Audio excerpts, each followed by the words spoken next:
반갑습니다. 타임 레버리지. 시간을 들여 막대한 수익으로 치환한다. 화요일이죠? 네, 오늘도 좋은 하루 보내셨으면 좋겠고요. 금요일도 여러분들의 소중한 시간을 내주심에 대단히 감사드립니다. 천천히 시작해 볼까요? 아침마다 저희 어머니께서 제 영상을 좀 보시고 말이 너무 빠르다 이런 식의 피드백을 많이 주시는데 오늘은 좀 한번 칭찬 좀 들어봐야겠어. 아주 천천히 한번 좀 진행해 보도록 하겠습니다. 그렇죠? 자, 한국은행 총재가 나오고 있죠. 영끌족 어쩌나 지금 어떻게 됐어요? 고금리 상황이 너무 길어지다 보니까 대출을 받아서 삶을 영위하고 있으신 분들은 너무나 힘들어 금리를 계속 갚아나가야 되니까 이자가 너무 비싸니까 삶에 허덕이고 있는 분들이 많으실 겁니다. 그렇죠? 아직까지도 금리 인하 가능성은 현저하게 낮아 보인다는 것. 여러분 그거 아시죠? 이 한국은행이 금리를 내리려면 미국이 먼저 좀 금리를 내릴 스탠스를 보여줘야지만 이 한국은행도 금리를 내릴 수 있다라는 거. 하지만 아직까지도 CME 페드워치를 봤을 때 6월 12일에 있을 FOMC에 금리가 5.25에서 5.5% 유지될 확률 99.1% 보여지고 있고요. 7월 31일에 또 한 번의 FOMC가 있거든요. 그때도 마찬가지로 5.25에서 5.5%로 그대로 유지될 확률이 거의 90%에 육박한다. 즉 6월, 7월까지는 금리가 동결될 확률이 굉장히 높다라는 시사점을 보여주고 있죠. 빨라야 9월에 있을 FOMC 회의부터 어느 정도 금리가 조금씩 한 번 정도는 하향될 수 있다는 가능성이 보여지고 있는데 이 또한 조금 밀릴 수도 있다는 그 포텐셜을 우리는 인지하면서 투자를 할 때 반드시 부담되는 돈, 이자가 필요한 돈은 절대 가져오지 마시길 바랍니다. 다음 기사 봤을 때 국내 투자자 약 40% 되는 인물들이 미국의 현물 ETF, 지금 현재 이더리움까지는 승인이 됐는데 다음 타자가 누구냐라는 그런 설문조사에 리플이 나오고 있네요. 참 우리나라 사람들 XRP 정말 열정적으로 투자하고 계시는 분들이 많으시거든요. 저도 구독자님들을 종종 만나보고 소통을 하게 되면 저보다 더 XRP에 대해서 진심이신 분들이 정말 많으시더라고요.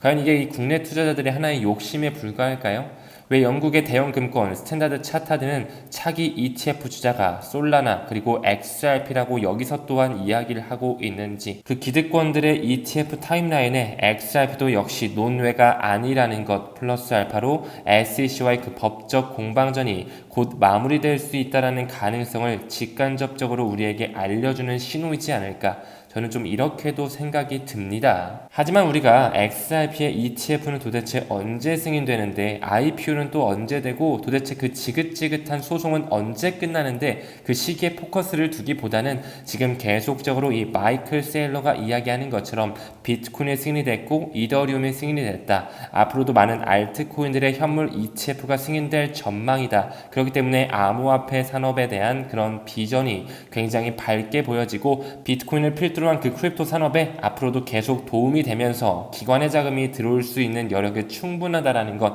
일단 이 팩트 사항에 조금 더 포커스를 맞추면서 반감기의 슈퍼 사이클을 고대할 필요가 있지 않을까요? 사실 이 ETF 지표로서 암호화폐 산업이 발전되는 것 또한 볼 수 있겠지만 여러분 잘 아시다시피 지금 트럼프 차기 미국의 대통령 후보인 이 도널드 트럼프가 선거의 기부금, 모금 활동을 암호화폐로 받는다라는 것 또한 굉장히 큰 변곡점을 지나가고 있다는 것을 다시 한번 볼 수가 있겠죠. 그뿐만 아니라 스위스의 가장 큰 대학교죠. 이 취리 경영대학교에서도 이제 슬슬 암호화폐에 대한 비트코인 비즈니스 강좌를 개설한다. 점점 세계 유수 대학들 또한 이 블록체인, 이 암호화폐에 대해서 포문을 열면서 미래 인재 육성에 힘쓰고 있는 모습이 보여지고 있습니다. 그 부분이라는 역시나 리플이 운영하고 있는 이 유블이라는 프로그램 제가 말씀을 드렸죠.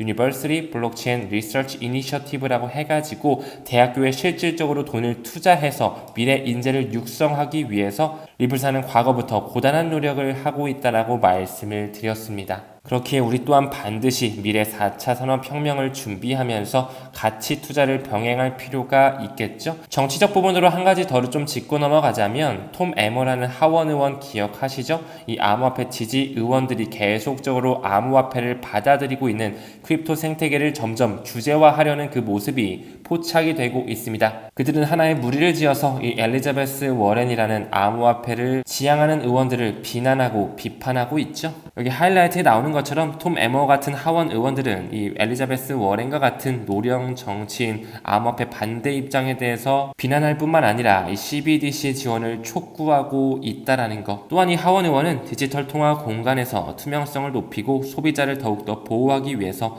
21세기의 친 암호화폐 법안이죠. 이 FIT21에 대한 기타 법안을 통과시켰다라는 것 제가 굉장히 중요하게 볼 필요가 있다라고 말씀을 드렸죠. 그렇기 때문에 톰 에머를 필두로 한 이 하원 의원들은 이 디지털 통화의 이점에 대해서 점점 포커스를 맞추면서 규제에 대한 명확성을 가져오려고 노력하고 있습니다. 이 FIT21 법안에 대해서 다시 한번 좀 짚고 가자면 이 바이든 민주당의 반대에도 SEC의 반대에도 미국의 하원 의원들이 계속적으로 친크립토 성향을 펼치면서 FIT21 법안을 통과시켰다라는 것 굉장히 큰 이정표로 자리매김됐다라고 말씀을 드렸죠. 이 21세기를 위한 금융혁신과 기술이라는 친암호화폐, 친가상자산 법안이 통과됐다라는 것, 이제 슬슬 미국의 암호화폐를 대하는 분위기 자체가 180도 변화될 수밖에 없는 시기로 들어가고 있음을 의미합니다. 다음 기사 봤을 때 분석가는 이 XRP 가격 추세를 보면서 애플, 구글, 아마존, 테슬라와 같은 이런 주식과 비교하고 있네요.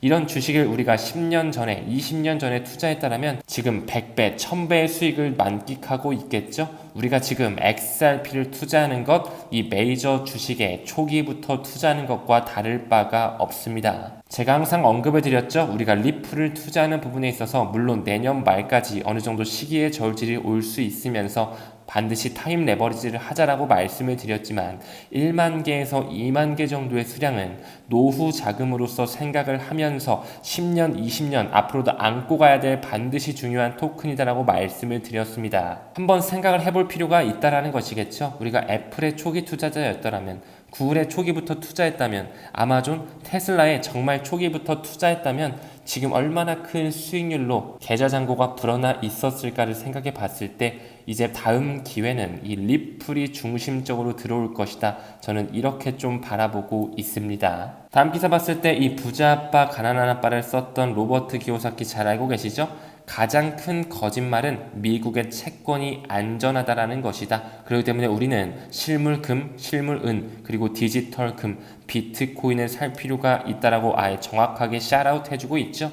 이 말은 굉장히 정확한 말로 좀 보이네요. 왜 그럴까요? 시간이 지나면 지날수록 중국이라든지 러시아와 같은 그 브릭스 세력들이 미국 국채를 매도하기에 바쁘기 때문에 1분기 기준으로만 489억 달러지만 6개월, 7개월 기준으로 봤을 때는 740억 달러 상당의 그 미국 채권, 미국 국채를 투매, 즉 매각하면서 덤핑을 유도하고 있는 것이죠. 그렇기 때문에 시간이 지나면 지날수록 반드시 탈달러화가 더욱더 가속화될 수밖에 없는 시기, 미국의 패권이 완전히 무너지면서 달러의 몰락이 올 수밖에 없는 시기가 도래할 것입니다. 우리는 이 부분을 비트코인과 리플과 같은 그런 암호화폐 생태계, 새로운 금융 시스템이 출범할 준비를 하고 있다는 것과 병렬적으로 볼 수 있어야 되겠죠. 그들은 계속적으로 미국 달러를 찍어내고 있어요. 원래 3월에 원래 이 BTFP라고 해가지고 Bank Term Funding Program, 즉 미국 연준이 작년부터 SVB 파산이라든지 실버게이트라든지 은행의 붕괴로서 힘들었던 은행들을 도와줬던 하나의 프로그램이었죠. 사실 이 부분이 정말로 시전이 되면서 유동성의 부족 문제로서 자산 시장이 완전히 붕괴되고 경기 침체가 와야 되는 게 맞는 시나리오였죠. 여기 아서예지가 이야기하는 것처럼 물가 상승과 이 BTFP 만료로서 비트코인 3만 달러까지 하락될 수 있다는 이런 위험 시그널을 줬었단 말이에요. 하지만 그 연준은 어떻게 했죠? 돈을 계속적으로 풀고 있다는 거예요. 천문학적인 규모의 국채를 다시 한번 발행하면서 20년 만에 첫 바이백을 하고 있었죠. 이제 그 미국 제닛 옐런을 필두로 한 재무부가 바이백 일정을 발표한 시점, 이번 달 말부터 매주 실시가 된다라는 것, 자산 시장이 다시 한번 끌어올릴 준비가 되어지고 있다라고 볼 수가 있습니다. 그렇기 때문에 5월 중순에 이런 기사 또한 나왔겠죠? 연준이 돈을 찍기 시작했다. 원래 같으면 BTFP의 만료, 영래포 시장의 위험성으로서 경기의 붕괴가 와야 되는 시점이 맞았지만 그들은 돈을 더더욱 찍어내면서 자산 시장의 붐을 일으킬 수밖에 없다라는 것. 현재 고금리, 고물가 시대를 만들어내면서 대중들이 들어오지 못하는 상황을 연출시켜 놨지만 그들은 돈을 찍어대면서 자산 시장의 포모의 시기를 만들 준비 준비를 거의 다 마쳤습니다. M2 통화량을 거시적으로 봤을 때도 그들은 돈을 계속적으로 찍어대면서 조금 유동성이 부족해지자 다시금 찍어내고 있는 모습이 보여지고 있죠. 다음 기사 봤을 때 M브릿지라고 하면서 멀티브릿지라고 제가 말씀을 드렸죠. 이 국경 간 결제 CBDC가 이동될 수 있도록 그들은 계속적으로 BIS를 필두로 해서 파일럿 프로그램을 진행하고 있습니다.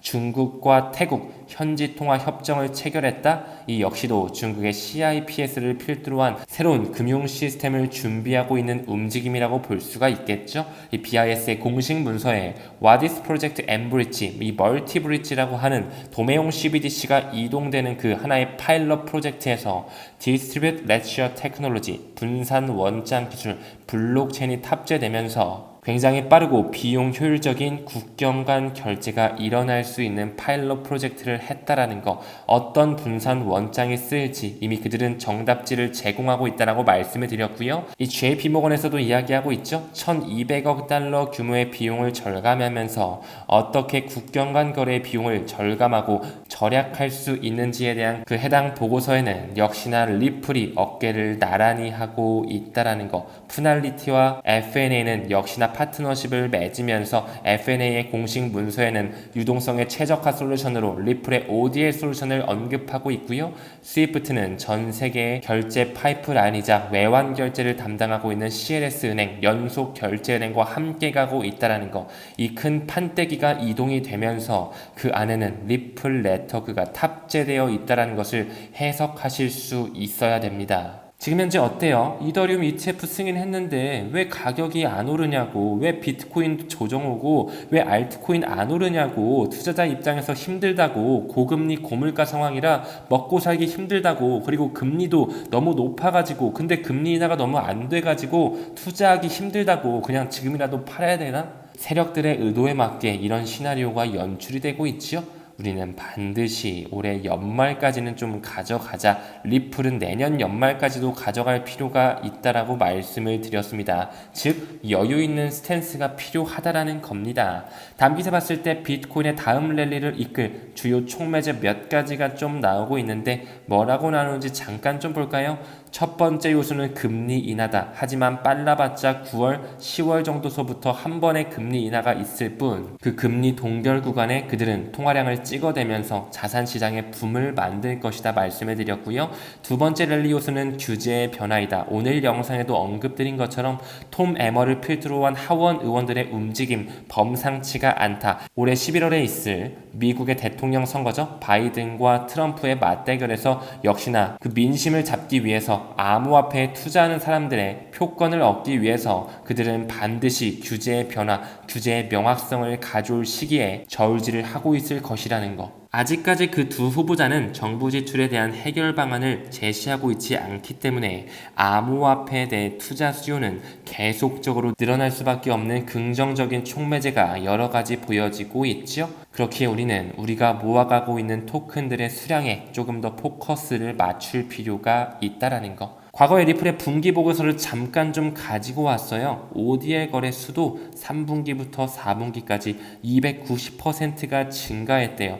국경 간 거래에서 특히 이 XRP를 실질적으로 활용하는 ODL, XRapid, 리플 페이먼트의 고객 수요가 점점 높아져 왔다라는 거. 그들은 과거부터 리플렛을 활용하면서 미국의 달러와 이 MXN이라고 하는 멕시코의 화폐죠. 이 페소라는 것을 옮기기 위해서 계속적으로 거래소 간의 파트너십 그리고 리플렛을 탑재하는 국경 간 자금이체 이 머니그램과 손잡으면서 혁신적인 가치의 인터넷을 구현하고 있었다라는 거. 머니그램은 ODL을 통해 미국과 멕시코 간 거래량 10% 이상을 이미 과거부터 이동했었다라는 이력을 공개적으로 보고했다. 이제 슬슬 자금이체 기업, 송금 기업들이 모두 리플렛을 탑재하면서 XRP를 실질적으로 소각하면서 돈이 이동될 수밖에 없는 멀티브릿지 CBDC, 국경 간 결제, 스테이블코인이 완전히 법제화되는 그 시기가 우리를 기다리고 있습니다. 시간의 지남에 따라서 중국의 CIPS, 인도의 결제망, 러시아의 결제망을 필두로 한 새로운 금융 메시징 표준